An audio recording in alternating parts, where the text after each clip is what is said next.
Olá, boa noite, seja bem-vindo, bem-vinda. Hoje nós vamos falar sobre um assunto super importante, não só para quem está grávida, mas para aquelas mulheres que também estão com seus recém-nascidos, para os familiares que conhecem pessoas ou outros casais que estão esperando um bebê, porque nós grávidas, e aí eu falo por mim porque eu estou grávida de 6 meses, fazemos parte do grupo de risco, mas não entramos na vacinação para o grupo de risco, e a cada momento novas informações surgem, evidências, e é super importante a gente atualizar, né, nossas ideias a partir de informações científicas do que está rolando. E eu fiquei muito feliz pela enfermeira obstetra, doutora em saúde pública Mariana Ruiz me procurar para divulgar uma pesquisa que foi feita pela Universidade Federal do Triângulo Mineiro e também a Universidade Federal de São Carlos, um projeto de pesquisa em parceria com o CNPq e também com o Ministério da Saúde e da Ciência e Tecnologia. Então, a gente vai falar sobre um assunto super importante e que se você souber conhecer alguém que precisa dessas informações, envie aqui um aviãozinho. Com certeza, você já sabe que eu falo que o melhor remédio é a informação correta. Então, nós vamos trazer aqui os resultados dessa pesquisa que começou no ano passado, para mostrar quais são os impactos da Covid na gestante, no bebê, no parto e também no pós-parto. Eu já vou trazer aqui, deixa eu achar, vamos ver, agora sim, a Mariana pela página Nascer e Covid, que é uma página feita em parceria com todas as pesquisadoras, com todos os envolvidos nessa pesquisa. Oi, doutora, tudo bem? Boa noite. Boa noite, Isabela. Você me ouve bem? Ouço bem, vejo bem. E você? Tudo bem, vejo muito bem. Boa noite, Isabela, a todos que estão nos ouvindo. É uma satisfação poder conversar com todos, né, que estão conectados conosco. Ainda que sobre um tema tão difícil, né, Isabela, mas não menos importante. Então, precisamos falar sobre isso. Que Sim, bom ter esse momento. Esse tempo vai ser muito precioso para a gente. com certeza. Mariana, você sabe que mesmo se eu não estivesse grávida, eu estaria fazendo essa live da mesma maneira. Porque não é só porque eu estou grávida que eu estou vendo mais mulheres grávidas, mas eu tenho visto números sobre as mortes, sobre os casos com as gestantes, que já me chamaria atenção, eu como cidadã, né? Eu como Sim. jornalista e estando grávida, poxa vida. Então, eu fiquei muito feliz quando você me procurou e nós conseguimos arranjar nossas agendas para poder compartilhar essas informações com quem precisa, não é, Mari? Sim. E eu muito feliz por você ter aceito o nosso convite, nos chamar e dividir esse tempo tão precioso. Acho que vai ser imprescindível para que a gente leve mais informação ainda para quem precisa. Isabela, eu peguei alguns dados interessantes desse momento da sua fala, que há mais de um ano nós estamos convivendo com o SARS-CoV-2, que é o agente causador da Covid-19, que a Covid é a infecção já instalada, sintomática, né? Hum? Mas ainda muito pouco nós sabemos. E a toda hora as informações mudam. Então, os estudos estão sendo produzidos de uma maneira muito rápida, muito veloz. Nunca se produziu tanto na ciência como agora. E, assim, trazendo dados atualizados para chamar a atenção de vocês, são mais de 124 milhões de casos no mundo, isso pelo Observatório da Organização Mundial da Saúde, na data de hoje, e mais de 2,7 milhões de mortes. Então, muita gente morrendo, né? Temos 400 milhões de pessoas vacinadas no mundo, mas a gente sabe que essa não é a realidade do Brasil. Então, hoje, dados do Brasil de hoje, só para atualizar da pandemia, né? São mais de 200 milhões de infectados, mais de 300 mil mortes, né? Como noticiado ontem. Então, assim, com extrema tristeza, né? Que falamos sobre isso. E a gente tem um percentual de imunizados ainda muito baixo, que chega a 4%. Então, infelizmente, nós estamos numa curva crescente, a gente ainda não vê saída para isso, então a gente precisa conversar sobre isso. Meu nome é Mariana, como a Isabela falou, para quem ainda não estava, eu sou enfermeira obstetra, eu sou docente da Universidade Federal do Triângulo Mineiro há 7 anos, e hoje pela manhã a gente conversando, eu disse a ela, eu não estou atuando diretamente na linha de frente da Covid, mas, como diríamos, né, nos nossos encontros no CNPq, nós estamos sim na linha de frente das pesquisas para clarear o caminho de quem realmente está na linha de frente. Então, buscar evidências que ajudem na assistência. E ainda mais para a população em geral, né, para esse público tão específico que precisa de informação. Então, eu hoje gostaria de estar falando aqui com você, Isabela, sobre humanização do parto. Nossa, que especial esse tema. Mas a gente vai falar hoje sobre nascimentos seguros e experiências positivas num tempo tão difícil de pandemia. Então, acho que vai ser bem bacana a nossa fala aqui de hoje, Isabela. Tenho certeza. Eu estou na dúvida se eu lhe chamo de professora ou doutora, Mariana. O que você prefere? Como você achar melhor. Pode me chamar de professora, até gosto de professora. Eu A adoro. professora gosta de ser chamada de professora. Professora, pronto, eu adoro também ter a orientação de todos vocês que, como você mesmo diz, se dedicam para proteger aqueles que estão na linha de frente, não é? Sim. Então, professora, eu já recebi várias perguntas, tá? Desde quando eu divulguei a nossa entrevista. Eu já vou para elas. Eu só gostaria de trazer alguns elementos para quem está chegando aqui e reforçar o convite para que, primeiro, se você tiver dúvida, encaminhe aqui, nós já vamos tentar responder todas. Segundo, se você conhece alguma grávida, encaminhe essa live. Ela também ficará gravada aqui no YouTube. Então, vamos começar para que essa hora também seja leve de alguma maneira, com as informações corretas. Por quê? Professora, do início da pandemia até dia 12 de março, como você confirmou, nós temos mais de 500 casos de grávidas ou puérperas, né, que são as mulheres que acabam a luz, que morreram pela Covid-19. Sim. Então, o que eu percebo? Tá? Deixa eu trazer um pouquinho aqui da minha experiência. A respiração fica comprometida com a gravidez. Né? E não é só por conta do tamanho da barriga, claro que conforme a barriga vai crescendo, a respiração vai ficando mais difícil por conta do diafragma. Mas, com a respiração prejudicada, é evidente que eu já me torno um alvo. Exatamente. Vocês fizeram, gostaria que você trouxesse um pouquinho desses elementos. A pesquisa começou no ano passado. Qual Exatamente. foi o que vocês identificaram das grávidas que mais tiveram consequências negativas com a Covid? Bem, Isabela, então nós iniciamos essas pesquisas em julho do ano passado, de 2020, e nós fizemos vários estudos em momentos diferentes. A nossa pesquisa é centrada em revisão de estudos publicados no mundo todo. Então, a gente pega só as melhores evidências e faz uma revisão a partir desses estudos. E aí, essa pergunta que você me fez é muito interessante. Então, assim, infelizmente, gestantes e puérperas estão no grupo de risco. Então, vamos elencar, que isso é importante esclarecer. Quais são os motivos, né? Então, primeiro, como você já até deu o spoiler, né, pra gente. Então, a área pulmonar expande-se muito pelo crescimento fetal. Então, expande a caixa torácica.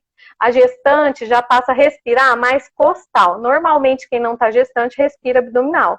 Esse é um sinal, por exemplo, de insuficiência respiratória, se eu não sei que a mulher está gestante. Mas é um sinal normal na gestação. Então, o que acontece? A área do pulmão está maior, diminui, né, esse espaço da árvore brônquica. Então, isso favorece a ter infecção. E, ao mesmo tempo, é difícil de avaliá-la. Por quê? Porque ela já vai ter o desconforto respiratório da própria gestação, da compressão do feto, dependendo do tamanho do feto. Então, o gestante respira mais rápido e é normal e mais costal. Então, esse é um elemento.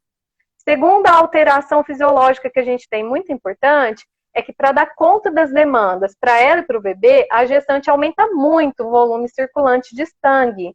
a parte líquida, o plasma, né? Então, ela tem que passar para ela e para o bebê. Aí, reforçando, né, um alerta, assim, da importância de tomar os polivitamínicos, porque ela divide, né? Então, para ela e para o bebê, a importância do ferro, né? Isso é muito importante. Mas o que que isso faz, né? Então, se ela tiver uma infecção instalada e não tratada, se cair na corrente sanguínea, pode virar uma infecção grave, uma septicemia. Então, temos aí um fator de risco, né? E a outra questão, assim, que é muito importante, que também, assim, associado a isso, essa alteração vascular. A grávida já é mais taquicárdica, que é uma alteração normal, por quê? Porque tem mais sangue circulando. A grávida pode ficar hipotensa com a pressão baixa, que é normal, pelo maior volume de sangue circulando. E esses também são sinais de gravidade. Então, às vezes, é difícil avaliar quando não se tem um especialista. A terceira alteração que a gente tem muito importante são as alterações da imunidade. Acho que tinha até uma questão sobre isso. Então, a gente tem 2 marcos importantes na gestação. O primeiro trimestre, então, o início da gestação, até 14 semanas, a mulher tem que se adaptar a esse novo ser. A gente chama até que o feto, na verdade, é um hospedeiro. Então, é uma relação de adaptação. Tem reações inflamatórias no útero e cai a imunidade no primeiro trimestre. O segundo é o melhor de todos da gestação. Você está vivendo o melhor, né, momento da gestação, que se adaptam. E o terceiro, o que acontece? Por volta de 36 semanas, vai começar a ter contrações preparatórias para o parto. E tem uma reação inflamatória toda vez que eu tenho essa contração. Então, tem uma queda da imunidade. Com o puerpério, essa queda da imunidade acentua mais ainda. Então, as mulheres podem ainda ter uma piora se já estavam com esse quadro ou até ficarem mais grávidas. Tanto é que o nosso número de puérperas, mães após o parto que morrem, é maior. Então, tudo isso já predispõe. Uma outra informação importante é que nas epidemias anteriores, pelo SARS-CoV, pelo MERS-CoV, que são, assim, da mesma família de coronavírus e que tem uma similaridade genômica, são muito parecidos, de 50% a 70%, as mais afetadas foram as gestantes. Então, a gente sabe que é um grupo especial, né? E aí, lembrando sempre dessas alterações importantes no primeiro e no terceiro trimestre, então é onde ocorrem mais casos e que elas ficam mais vulneráveis. Eu até coloquei aqui a pergunta da Cláudia, e ela diz quais são os riscos de pegar no primeiro, segundo ou terceiro trimestre. Acho que aqui não seria nem o risco de pegar, mas se eu me contagiar, qual seria pior? Será que é isso? Sim, mas assim, a gente tem que fazer uma ressalva, porque assim, a maioria dos diagnósticos de Covid, nos estudos mundiais, foram no terceiro trimestre, 90%. Por quê? Em muitos países está sendo realizada a cobertura universal para Covid, assim como é aqui no Brasil, o HIV e a sífilis, no momento da internação que a gente faz, estão colhendo suave, o PCR, né, o cotonete, na hora do parto, para certificar se ela está infectada ou não. Em vários países isso já é uma realidade. Não é a nossa realidade. Saiu uma entrevista essa semana de pesquisadores da Unicamp falando que a gente tem testado mais ou menos 50% das gestantes, porque é um exame caro, né? Então, o que acontece? Então, aí eu tenho mais estudos que mostram infecção no terceiro trimestre. Por quê? Porque é mais diagnosticado no terceiro trimestre. Não significa... Entretanto, assim, os casos de primeiro trimestre, Isabela, são poucos descritos na literatura, lá no começo da gestação, mas com desfechos ruins. Muitas vezes é uma loteria, muitas vezes ela vai evoluir para um aborto, tá? Em decorrência da Covid. Então, já existem estudos fazendo essa associação. Lógico que depende, que aí a gente faz o alerta, do grau de gravidade que essa mãe chega, sempre associado à pneumonia. Então, o importante não depende de que fase que você está. A importância é você detectar precocemente, tratar precocemente e ser avaliado. No segundo trimestre, a gente quase não tem relatos de caso de infecção. Muito porque ela já está adaptada, a gente não tem essas alterações. É um período que não tem tanta frequência no pré-natal, também não tem tantos exames, pode ser justificado por isso. Tá. Mas pela pesquisa que vocês fizeram e pela sua experiência, um período delicado para qualquer infecção seria o primeiro trimestre e o último trimestre. Sim, com certeza. Uau, eu tenho que me concentrar aqui, porque questões, não é? Mas aqui a Alessandra está dizendo, tem que se cuidar em qualquer fase. Já já, Sim, qualquer fase. para que a gente possa te ver, mas eu vou deixando aqui, porque sempre entra um comentário Sim, antes para a gente poder deixar aqui o nosso assunto com bastante participação, que essa é a nossa intenção, que mais pessoas, né, se apropriem do assunto. sim, A professora Mariana Ruiz, ela está aqui pela página @nascer.e.covid, né? Foi uma fruto aí da parceria de exato. todas as pesquisadoras e tem muitas informações, né, muitas evidências científicas sobre Covid e gestação, parto e pós-parto. Então, se você, mais uma vez, conhece alguma grávida, encaminhe esse conteúdo, sugira a página da professora, porque essas informações são muito importantes. Agora vamos lá. Falamos sobre qual Eu trimestre. queria falar um pouquinho, ô Isabela, aproveitando a deixa, sobre o perfil dessas gestantes, já pegando Isso, a deixa. Eu acho que isso é interessante a gente falar. tá bom? Então, esse estudo do perfil das gestantes, na verdade, foi o segundo que nós fizemos. Nós fizemos ele em setembro. E aí nós conseguimos avaliar, né, através dos estudos, 694 gestantes. E o que eles... perdão, 685. O que mostraram para a gente, né? Então, teve predomínio em mulheres com idade acima de 30 anos, mas essa faixa etária é a faixa etária fértil que a gente tem. Então, a mulher postergou a maternidade para os 30, para os 40 anos. Então, é a maior faixa etária que se concentra. Então, eu Sim. diria que a idade não é um perfil. Não teve diferença se ela tinha um filho, se era a primeira gestação, se eram muitas. Isso não teve. Do terceiro trimestre, eu já falei para você, né, que mais comum os casos detectados no terceiro trimestre. E as mulheres que tinham algum tipo de comorbidade, alguma doença, essas evoluíam para formas mais graves. Então, chamar a atenção aqui, realçar um outro ponto importante, né? Então, e quais foram essas comorbidades? A obesidade é a principal. Depois, o diabetes gestacional e o diabetes tipo 2, que tem uma associação com os hábitos alimentares, com atividade física, né? Então, a gente sabe que tem uma estreita relação ali com a obesidade.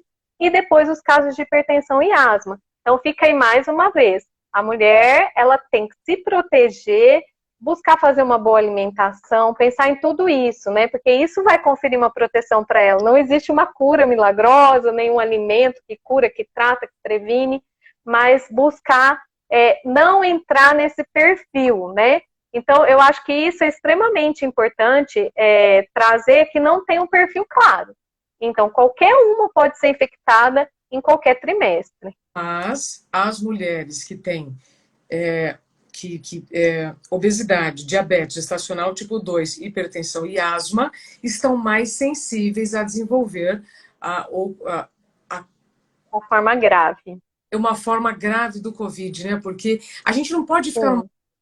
né? Eu até gostaria de ficar assim dentro de uma bolha, mesmo dentro de casa, mas eventualmente você precisa sair de casa, você está com contato com alguém que entra ou com alguma entrega, né, que você recebe dentro de casa, enfim. Então, acho que a imunidade nesse caso a gente consegue, como você disse, com uma boa respiração, boa alimentação. E a Alessandra pergunta aqui rapidamente, professora, é válido usar uma máscara cirúrgica e outra de tecido nas pequenas saídas? Eu não indicaria, mas assim, há já estudos indicando para a gestante o uso da máscara cirúrgica. No período pós-parto, sim, porque a gente sabe da eficácia dela, né? Então, assim, os tecidos, agora tem aquelas máscaras de lã, de crochê, com lantejoula, muito bonito, e a gente sabe que não confere proteção. Então, assim, a máscara cirúrgica, a gente sabe que ela confere proteção, uma proteção alta. Então, assim, tanto é que a gente indica, por exemplo, você tocou numa questão importante, e depois do parto? A gente indica que ela faça o uso da máscara cirúrgica, se ela tiver com Covid, até o término dos sintomas. Então, acho que é válido, sim, usar a máscara cirúrgica. Deve sair uma nova recomendação sobre isso, né? Então, para as gestantes, utilizar a máscara cirúrgica, mas não necessita usar as duas. Não vai aumentar a proteção, vai cansar mais, ela vai ficar mais ofegante. Exato, exato. Agora, Doutora, eu te interrompi, você quer continuar com o que você estava comentando sobre o perfil? Ou eu Sim. posso. E assim, eu acho que eu posso concluir ele. E Tá. eu queria, mais uma vez, do perfil, assim, dizer que a maioria recebe alta se ela estiver no começo da gestação e tem cura. Depende de quando ela acessa essa instituição. Ela tem que acessar o mais precoce possível. Um dado interessante, Isabela, é que a maioria das gestantes ou puérperas, o primeiro sinal é a febre da Covid. Então, fiquem espertos, né? Então, temperatura acima de 37,5, febre, né? Então, a febre foi um sintoma que chamou muita atenção. A tosse, dizem que é uma gripe seca, não é uma tosse com tanta coriza na gestante, é mais uma tosse seca. Aí vem o cansaço e a fadiga, que já é normal da gestante, porque isso já é uma alteração fisiológica, o sono, o cansaço, a fadiga, e aí é um fator confundidor, mas ele está muito presente. E depois a gente tem casos de diarreia, que não é muito comum, mas na gestante é comum alguns casos cursarem com diarreia. Mas, por exemplo, o que tem sido muito falado, né? A perda do olfato e do paladar não acontece nessa população. Muito pequena a frequência. Então, não fique esperando. Teve febre ou teve qualquer outro sintoma que fugiu da normalidade, tem que procurar. E aí eu sempre digo, o médico. Por quê? Porque é uma gestação de risco. A partir do momento que eu tô com sintomas, já se torna uma gestação de risco. A gente vai conversar um pouquinho sobre esses riscos, né? Então, existem riscos associados. Então, é importante que ela faça essa avaliação, tá? Sim. E aí, falando de um dos riscos, Isabela, o primeiro risco, né? Então, eu já vou dar meus realces para aproveitar meu tempo aqui. O primeiro risco que a gente viu na literatura foi a ocorrência de parto cesárea. Aumentou demais a ocorrência de parto cesárea, de parto operatório. Ou seja, a mãe que tem Covid no final do terceiro trimestre, a chance dela ter que fazer uma cesárea é maior. Sim. E aí, por quê? Né? Primeiro, porque 90% das mulheres que procuram um hospital com sintomas de Covid já estão com pneumonia. Então, já chega numa fase grave. Mas, assim, pensando que a grávida é de um dia para o outro, né? Que pode girar essa chave. Então, não é nem tanto tempo assim, né? Então, a gente tem essas questões. E aí, todas as cesáreas muito bem indicadas. Por que da cesárea?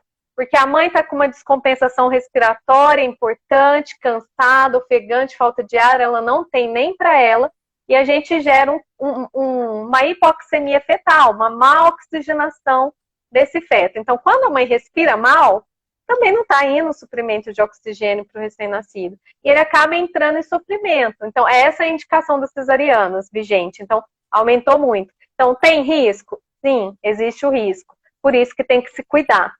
Que mais que tem associado a risco, né? Então, nós temos, como a Isabela falou, a gente tem uma alta taxa de óbitos. E isso é muito gritante aqui no nosso país, quando a gente compara com os dados internacionais.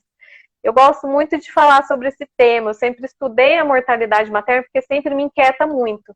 Nenhuma mulher deve morrer pelo fato dela estar grávida, dela ter um parto, dela ter um bebê. É um evento fisiológico da nossa vida, né, enquanto mulheres. Então, deveria ser zero. Aí, quando eu olho os índices mundiais de mortalidade, é 1,8. É alto porque deveria ser zero. Né? E isso somado às outras causas, isso só Covid. Mas quando a gente joga o foco para o Brasil, é de 12,7. É muito alto. Mais muito alto. mulheres gestantes.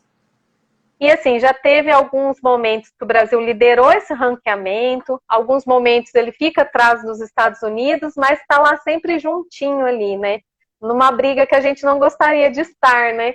E é difícil isso, e assim, não é para assustar, eu acho que a mensagem é a procura por assistência o mais rápido possível, as medidas preventivas, que a gente sempre vai estar reforçando, né? Então, por que essas mulheres morrem?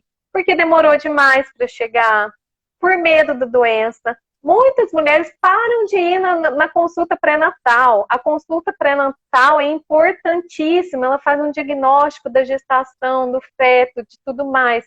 Então, param de ir no pré-natal. Não é para parar, é para continuar conforme está agendado. Essa mulher que tem doença, ela tem que ir mais vezes. Então, ela precisa ir, não é para ter medo de ir, né, na consulta pré-natal. Vá de máscara, use máscaras cirúrgicas, se possível, vá, leve o seu frasquinho de álcool em gel, né, procura evitar ficar próximo de pessoas. A gente até nem indica que vá acompanhante em algumas instituições para assim, não ficar um aglomerado de pessoas esperando, mas vá, então não deixar hipótese alguma de ir no pré-natal.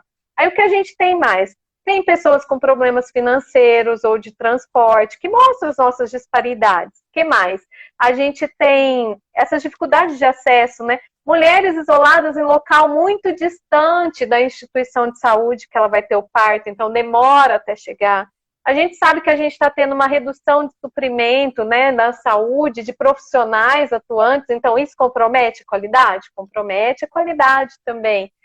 Então, a gente tem muitos fatores, é assim, um problema multifatorial. Então, não é nada isolado, mas que pode levar a esse óbito.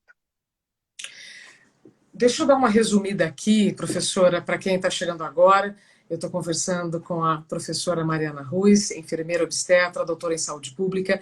A gente está repercutindo uma pesquisa feita que ainda está em curso, não é, professora? Começou no ano passado. Sim. A gente está falando dos riscos da Covid na gestante. O Brasil é um dos países que tem o maior número de óbitos de gestantes que acabam interrompendo, né, a sua vida e a gestação por conta da Covid. Então é o seguinte, o perfil, né, a mulher que tem obesidade, diabetes, hipertensão e asma, ela já tem uma chance maior de contrair, né, o Covid. Sim. E se contrair, a tendência é de cesárea, como a pesquisa já mostrou. Não é? E Sim. aí, professora, eu queria passar aqui a pergunta para Ana Paula Mello, querida amiga jornalista, que também está grávida. Ela está dizendo, se a gestante estiver com Covid, qual o protocolo de tratamento? Pode antibiótico, por exemplo? Excelente pergunta. Excelente. Então, esse foi um segundo estudo que nós fizemos, Isabela, muito boa essa pergunta, sobre como eram tratadas essas gestantes, né, e como elas evoluíam. Bem, então qual o tratamento para gestante que a gente viu? Não tem um protocolo pronto, todos são individualizados, depende muito da instituição, depende do local onde ela está, né? Então, assim, os principais, os mais utilizados no tratamento são os antibióticos, os antivirais, lembrando da sequência, e os corticoides. Então, assim, os antibióticos, a gente vê muito a azitromicina, mas é lógico que é uma prescrição específica para cada caso. O ideal é que seja feita a cultura. Não tem problema algum tomar antibiótico na gestação. É compatível. Quando a gente olha a bula, a gente fica super assustado, né? Não pode tomar a gestante, né? A gente tem um outro manual que é só de segurança na gestação. E a maioria dos antibióticos são compatíveis, sim, com a gestação. Então, a gestante ela pode tomar, só que ela precisa de uma prescrição médica, né, para o antibiótico. Os antivirais são o segundo. Aí um muito conhecido que a gente ouviu muito falar, né, o mais utilizado é o oseltamivir, né, que era o Tamiflu, no H1N1, que a gente ouviu muito, né, falar na época da H1N1. E depois, ou seja, o que eu quero dizer com isso? A gente não tem nada novo, tá, no tratamento. Não tem nada novo. Usam muito Remdesivir nos Estados Unidos, mas ele é um preço muito caro, não é acessível, nem temos aqui disponível no nosso mercado brasileiro, que apresenta bons resultados. O que mais que a gente tem? A gente tem o corticoide. Corticoide para duas situações, que eu já pego a ponte. O corticoide para que é usado? Então, o corticoide em casos muito graves, já tem uma associação, os estudos já mostraram que o corticoide está bem indicado, então, para a mulher.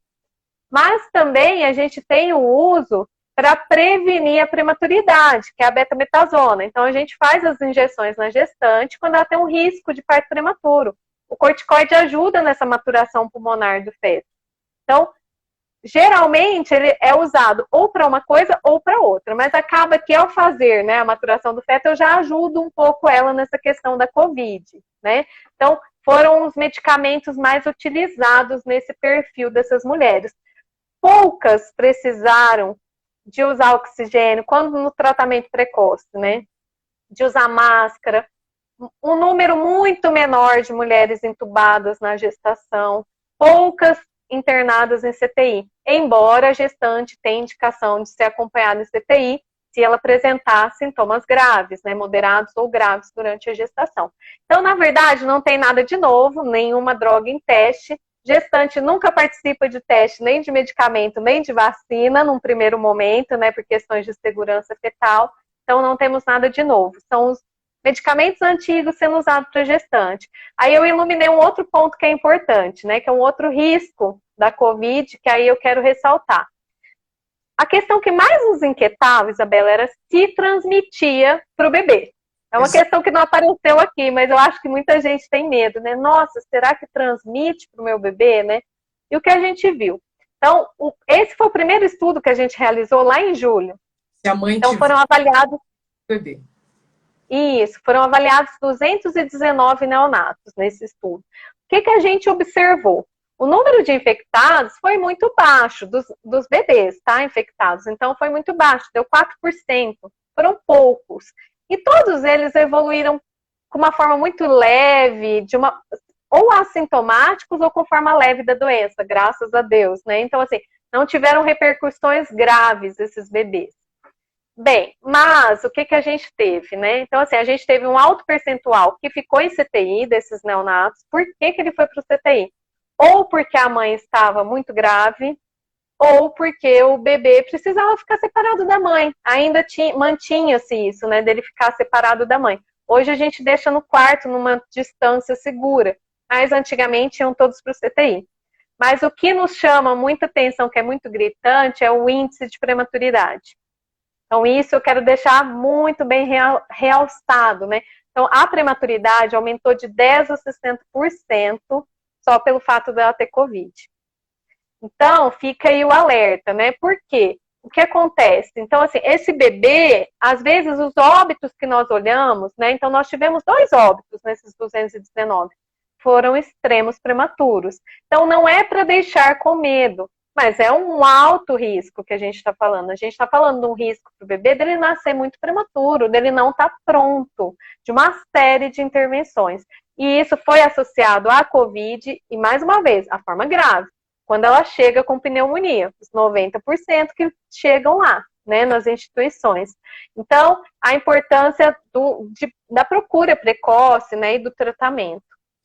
Então, é o seguinte, professora, se eu, estando grávida, tenho Covid, sim, como é que vocês conseguiram, como é que as pesquisas conseguiram identificar se o bebê chegou a ter? Foi feito teste nele? Então depois... Ótima pergunta. E aí, eu estava até me esquecendo, ainda bem que você me lembrou. Na verdade, o que a gente fala, esse número não é irrisório, 4%. Parece pouco, mas não é. Então, assim, existe uma chance de transmissão. Então, a gente fala que a transmissão não pode ser confirmada, mas também não pode ser descartada. Por quê? Para eu confirmar, falar assim, nossa, foi da mãe que passou para o bebê, né? Não foi nessa internação, porque o vírus está aí circulando, né? Então, o que eu tinha que ter? O que eu tinha que ter para eu fazer essa comprovação? Swab da mãe, né? O PCR, né? O cotonetinho, né? Que a gente fala, da mãe e do bebê. Olha a judiação, mas o swab é um pouco menor para o bebê. PCR da mãe e do bebê na coleta de sangue. PCR de líquido amniótico. Então, quando rompe a bolsa, colher, né, uma amostra desse líquido amniótico e mandar para análise. Coleta do sangue e do cordão umbilical. Assim que a placenta sai, colher e mandar a amostra. Coleta no leite materno, porque é importante eu saber se vai transmitir através do leite, produto do sangue. Que mais? Coleta no swab de secreção vaginal, se for um parto normal, porque na passagem do parto ele pode ter contato com o vírus. Se ela estiver infectada, vai estar o corpo todo, né? Então pode ter secreção ali, ele tem maior contato.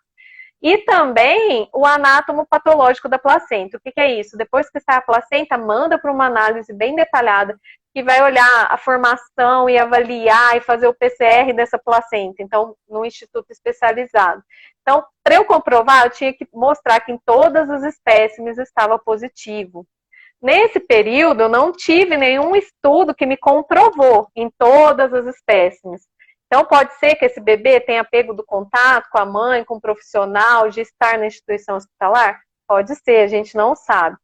Entretanto, depois que nós fizemos a pesquisa, final de julho, saiu um estudo na Nature, a Nature, que é um excelente periódico, que Sim. comprovou um caso de transmissão vertical. Foi o único estudo, certinho todos os pontos.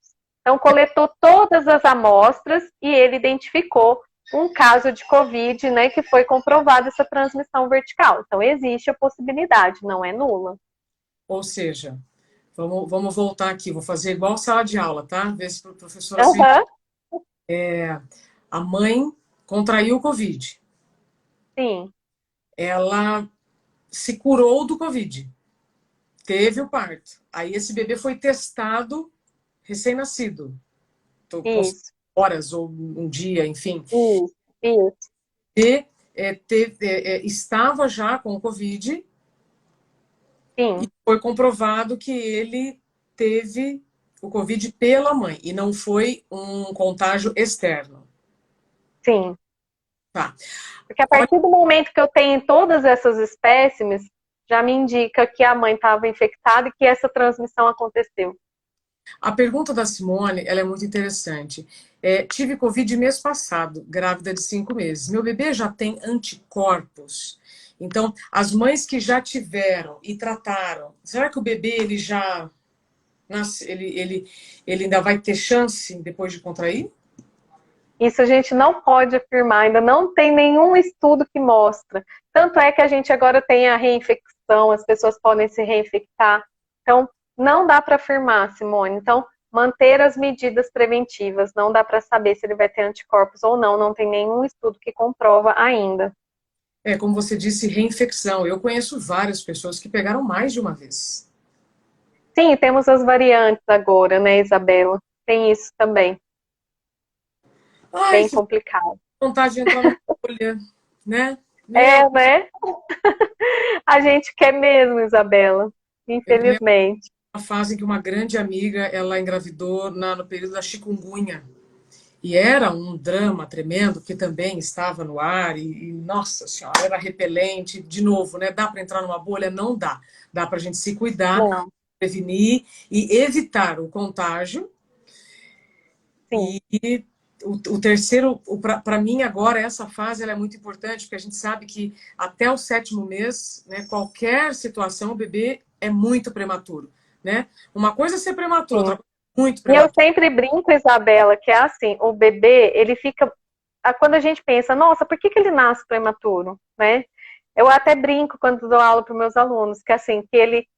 Vamos fugir desse lugar, né? Alguma coisa não tá bom, porque ninguém quer sair, né? Ele tá naquele cantinho quentinho, ouvindo o coração da mãe, sendo alimentado, né? Sendo nutrido, em todo aquele ambiente, né? Não tem como, de crepúsculo, né, que tem ali. Então, assim, aquele ambiente favorável para ele ficar ali. Por que ele quer sair dali? Porque tem algo que não está bom. Então, tem que se cuidar realmente. Nesses casos, a gente às vezes nem consegue achar a causa, né? São várias causas da prematuridade. Sim. Professora, por que vocês decidiram fazer essa pesquisa, né, no ano passado? Vocês já estavam já identificando o perfil, a grávida, né, como um perfil que estaria em risco, mas que, como você disse, a grávida não participa de nenhum estudo. Muitas pessoas estão perguntando sobre a vacina. Né? O meu obstetra, eu vou trazer aqui de novo a minha experiência, eu passo para você. Uhum. O que o meu obstetra disse? Bom, primeiro que eu tenho 40 anos, eu já não poderia tomar, mas as profissionais da área da saúde, até tinha aqui uma moça enfermeira, que até no caso dela, ela teve a perda do olfato e do paladar, né? Que, como você disse, é raro, mas né, ela disse, sou enfermeira gestante e teve Covid no 6º mês. Foi a Lígia. Graças a Deus, Uhum. coriza, perda de olfato e paladar. Bom, mas vamos supor que a Lígia, ela estava liberada para tomar vacina. Aí cada caso é o obstetra que vai decidir, ou eu sei que eu não vou porque eu não sou profissional da área da saúde, né? Mas Uhum. já tem algum assim uma ideia, uma tendência de que é bom ou não?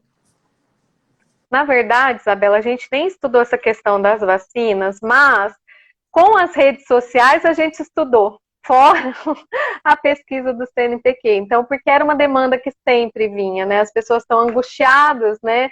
Anseiam essa resposta pela vacina. Bem, o que eu posso falar? Primeira coisa, né, que muitas procuram dessa forma, tentantes, né? Ah, eu quero tentar engravidar, já está na hora. Qual a recomendação? Então, eu sempre digo, baseado, isso nos guidelines do Royal College, né, da American, né, Society, que são o que a gente utiliza, assim, né, como base, né, que são as referências, as nossas referências, Estados Unidos e Inglaterra, que é fortíssimo nessa área da assistência obstétrica. Então, a tentante, o ideal é que ela se imunize e que tente depois de 30 dias da dose, né, da segunda dose da vacina, porque as nossas ainda disponíveis são 2 doses. Então, mas ela fala, mas é muito tempo até, né, a segunda dose. Mas é melhor aguardar esse período do que ter uma tentativa. Existem vários casos de pessoas que estão se infectando nesse intervalo das vacinas. Então, melhor que ela esteja imune e protegida, que ela forme anticorpos. Então, por isso que a gente indica, aguarde. Para que isso? Para que você não tenha uma perda, que eu acho que é muito pior, né? Bem, e as gestantes, né? Então, as gestantes, até então, elas não foram testadas. Então, aí elas não entrariam nesse grupo, não foram contempladas nem as gestantes, nem as tentantes, nem os neonatos, nem as crianças, porque são grupos vulneráveis. Então, não entraram nesse grupo. O que mostraram? As profissionais de saúde têm indicação, e agora, Isabela, dia 15 de março, saiu uma nota técnica do Ministério da Saúde, veja que é muito recente, né? Falando que sim, que está liberada a imunização para gestantes, porém, né, para gestantes com comorbidades, ela vai imunizar naquela fase em que entrarão todas as pessoas com comorbidade, que ainda não tem previsão de início. E as outras por faixa etária. Então, o que a gente acredita? Não vai dar tempo, muitas gestações não vai dar tempo de chegar até lá. Então, por isso que a gente não acredita, não há uma prioridade. E sempre com indicação médica, então o médico discutindo o risco e benefício, que o médico tem que acompanhar, né, de perto essa gestante que foi imunizada. Mas te digo mais, os estudos mostram que são seguras as vacinas nesse sentido.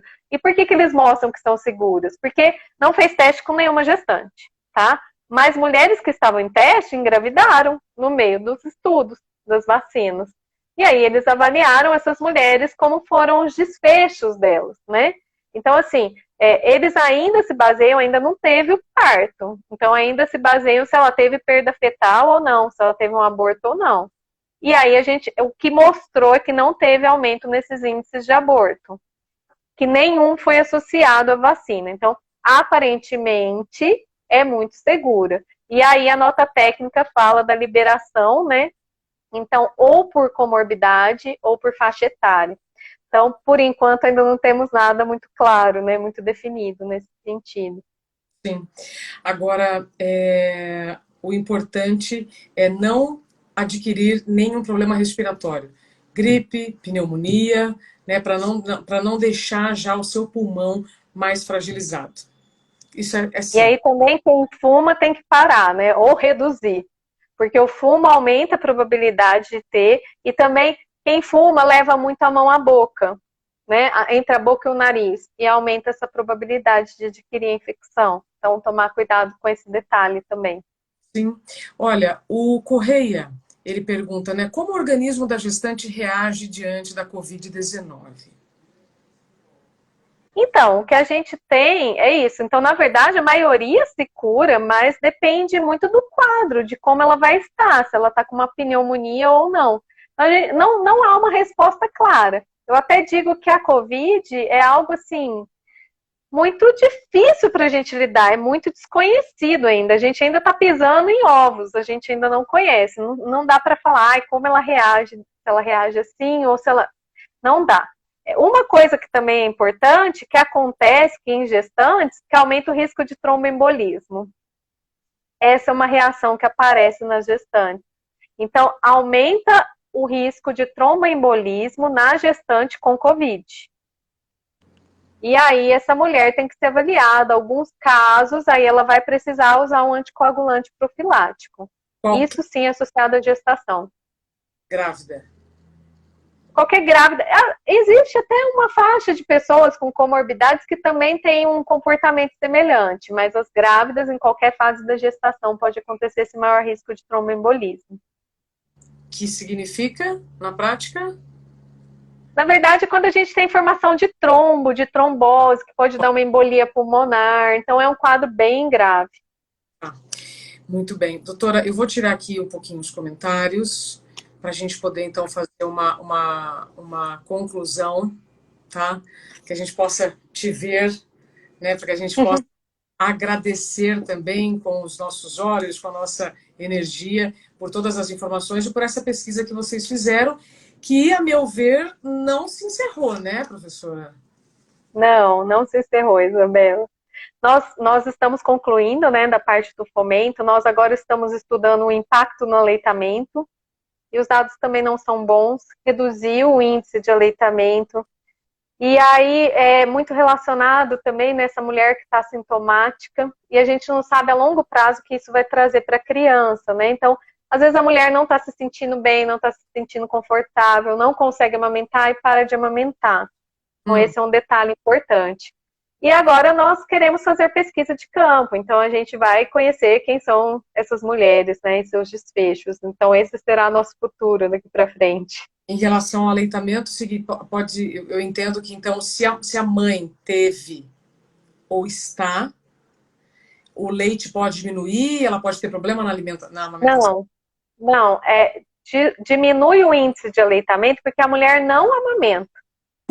Não. Aí a gente teve, no início ainda era tudo muito incerto, então assim, era ofertado aleitamento artificial, então isso piorou muito esses índices. Então toda mãe com Covid não sabia se transmitia pelo leite, era aleitamento artificial, né? E agora, na verdade, assim, é uma escolha da mãe, né? Então é uma opção da mãe. Ah, existe um risco de eu transmitir para o meu neonato? Existe. Mas o risco é muito mais, né, dessa parte respiratória. Então, máscara cirúrgica e a importância de reforçar a higienização das mãos. Então, isso é muito importante. Porque Não tem mais contraindicação para amamentar. não tem contraindicação. Não, não há. Então, como a gente teve aqui o caso, teve Covid durante a gestação, na hora de amamentar, ela pode. Pode e deve, isso é importante. Vai passar anticorpos para o bebê, né, para aumentar a imunidade. Tá.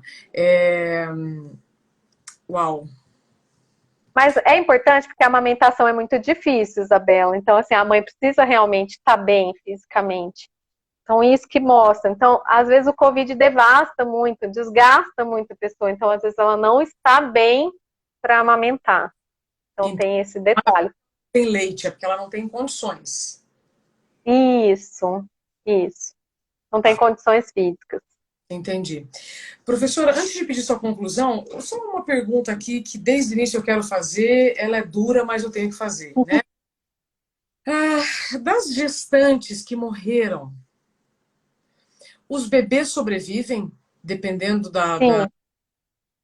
do período, Sim. né?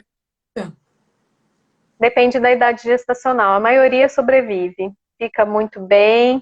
E mesmo os prematuros, dependendo da idade gestacional, sobrevive e fica muito bem.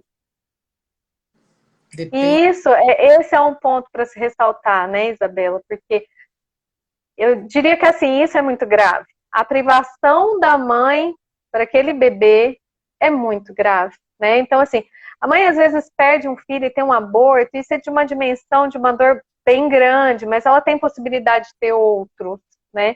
Agora, a privação da figura materna, né, na vida da criança, eu acho que é mensurável, né? Não tem como a gente mensurar. Chocante. Infelizmente.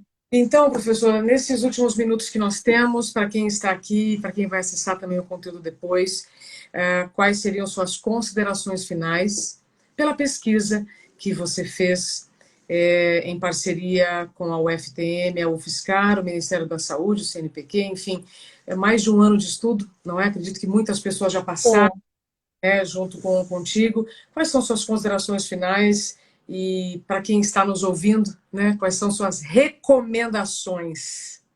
Ótimo. Então, primeiramente, Isabela, nós estamos de algo muito novo ainda, embora a gente tenha um ano já da pandemia, desconhecido, e eu diria que assustador, de dimensões assustadoras. Mas essa mensagem é uma mensagem de esperança, que dá para a gente evitar e ter desfechos muito positivos, né? Então, esses estudos de revisão são o nosso ponto de partida. A gente partiu de algo que a gente estava vendo, né? Então, na linha de frente da pesquisa, não na linha de frente direta.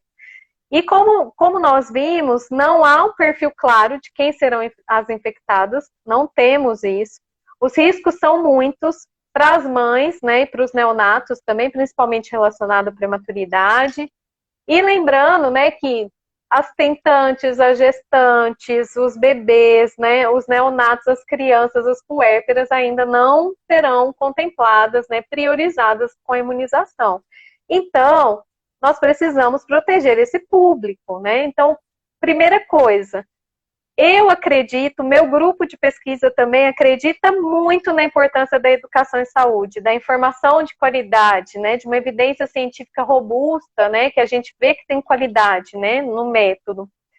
Então, a estratégia preventiva, a melhor forma é informar com qualidade. E aí eu já faço, né, eu já abro minhas aspas, primeira coisa, então nós temos as redes sociais, que a Isabela falou, o @nascer.ecovid, que foi um projeto de extensão que surgiu dessa pesquisa, muito bacana, temos os alunos, a gente faz 3 postagens semanais, e a gente traduz a pesquisa numa linguagem simples, acessível, ilustrada, mas a gente mostra também de onde veio, qual é a referência para quem quer se aprofundar. Então, é muito bacana. Então, eu tenho que agradecer muito a minha equipe, que é um trabalho maravilhoso, né? Que tem me dado, assim, muita satisfação em fazer, de alcançar um público grande, para que a informação chegue mesmo a quem precisa. O nosso grupo, nós vamos fazer uma capacitação, aproveitar para fazer a propaganda, agora de 12 a 15 de abril, pelo YouTube. A gente vai colocar lá no nosso Instagram. Voltado para quem? Para todo mundo. A ciência tem que chegar de uma forma simples, para todo mundo, explicando o que é o Covid, o passo a passo, com um pouco mais de tempo, retirando dúvidas. Então, quem quiser, se inscreve, que a gente vai abrir as inscrições para isso, gratuito, online, no conforto de casa, e é um momento de aprendizado, para todos, né? Que a ciência tem que ser para todos. Então, é importante isso. Então, deixo aqui meus agradecimentos para a minha equipe, né? Tanto da pesquisa quanto da extensão. Eu brinco que são meus meninos, né? Que são os graduandos e pós-graduandos, que trazem isso tão bem, né? Então, que fazem dar certo. E aí eu queria dizer, Isabela, para finalizar, além da importância que a gente acredita muito na educação e saúde, que pode mudar essas trajetórias, que a gente pode ter desfechos melhores a partir do momento que elas estão informadas. E como que se previne? Se possível, fique em casa, né? Por favor, fique em casa. Use a máscara, de preferência a máscara cirúrgica se precisar sair. Leve sempre o álcool, né? O álcool em gel 70%. Higienize muito bem as suas mãos. Isso é muito importante, faz toda a diferença, né? Saia somente se necessário. Aglomerar de forma alguma, com ninguém, nem com os familiares, é risco para todo mundo, tá? E aí eu chamo muita atenção porque grávida adora, é chá de revelação, é chá de bênção, é chá de fralda, é chá de bebê, é chá de tudo, né? E a gente sabe que superfície fica contaminada por 72 horas. Então, muitas dessas mulheres que morreram, inclusive, foram infectadas em chá de fralda. Ah, mas é chá reata. Você pega, né, no invólucro. Isso é importante também. Toda compra, tudo que receber, deixa num cantinho ali 3 dias, né? A gente brinca de quarentena, né? Passa o álcool a 70 líquido, borrifa com borrifador, não pegue na mão diretamente. Higienize muito as suas mãos. Nada desses chás. Agora, tudo chá virtual, a gente fala. Então, faz vaquinha online, se precisa, né, de ajuda, ou faz uma conversa com os amigos, né, virtual, online. Então, nesse momento, é isso. Ah, e depois que meu filho nasceu, posso receber visita? Não. Então, no primeiro mês de vida, nem deveria receber, porque o recém-nascido já é mais vulnerável. Aguarda, né? Faz videochamada, use outras estratégias. Proteja-se e protejam seus bebês, porque não dá para mensurar o impacto de uma perda para quem está tentando, que não está conseguindo engravidar, que é muito engravidar. Não dá para mensurar o impacto de um aborto para uma mulher. Eu sempre digo que não dá. Isso é uma experiência que fica marcada. O medo, né, de uma tentante, ou de uma gestante, ou de alguém que teve essa experiência de aborto. E também não dá para mensurar o impacto que vai ter a prematuridade na vida daquela criança. A gente está colocando ela muito em risco. Mas, além de tudo, não dá para mensurar o impacto de um óbito materno na vida de uma criança. Então, eu quero deixar essa mensagem, porque a gente precisa proteger esse público. Precisa se proteger, vocês que estão gestantes, né, esse público, nos protegermos, então a família, os amigos, compreender e proteger para que a gente tenha mulheres, tentantes, gestantes, mães, bebês, nascimentos mais seguros, mais tranquilos, eu diria, mas não só, mas que seja também uma experiência positiva na vida daquela mulher e daquela família. Aplausos digitais, então, para a professora Mariana Ruiz, doutora em saúde pública e enfermeira obstetra, e que trouxe aqui os resultados dessa pesquisa que começou em julho de 2020 e ainda continua agora com as lactantes, né, o pós-parto. Professora, muito obrigada pelas suas informações. Contem comigo para divulgar os próximos resultados ou qualquer outra coisa que você perceber que vale a pena. Microfone sempre aberto, eu falo isso na rádio, mas aqui também o espaço é seu para a gente poder proteger as grávidas e a informação certa também é uma excelente proteção, não é? Eu que agradeço, Isabela. Muito obrigada por essa oportunidade, por esse tempo. Muito obrigada, professora. Até breve. Saúde. Até. Para Saúde. você também. Uma boa hora para você, Isabela. Obrigada, obrigada. Eu já queria entrar numa bolha, agora não sei nem o que fazer. Bom, continuarei. Continue se protegendo, Isabela, e você vai ter uma boa hora. Exato. Obrigada, professora. Bom trabalho. Contem comigo. Obrigada, obrigada. E para você que nos acompanhou até aqui, muito obrigada pelo seu tempo, pela sua confiança. Você sabe que as palavras são sementes. Se esse assunto te chamou a atenção, compartilhe com outras grávidas, com outros papais também, não é? Vamos compartilhar essa informação, porque para mim tem duas coisas que trazem esperança: vacina e gravidez. Então, que a gente possa levar pelo menos as informações corretas, já que a vacina não está no nosso controle, para que a gente possa levar as informações corretas para aquelas que estão gerando, né, a próxima geração. Vamos em frente. Tchau, tchau, professora. Boa noite para todos. Tchau, boa noite.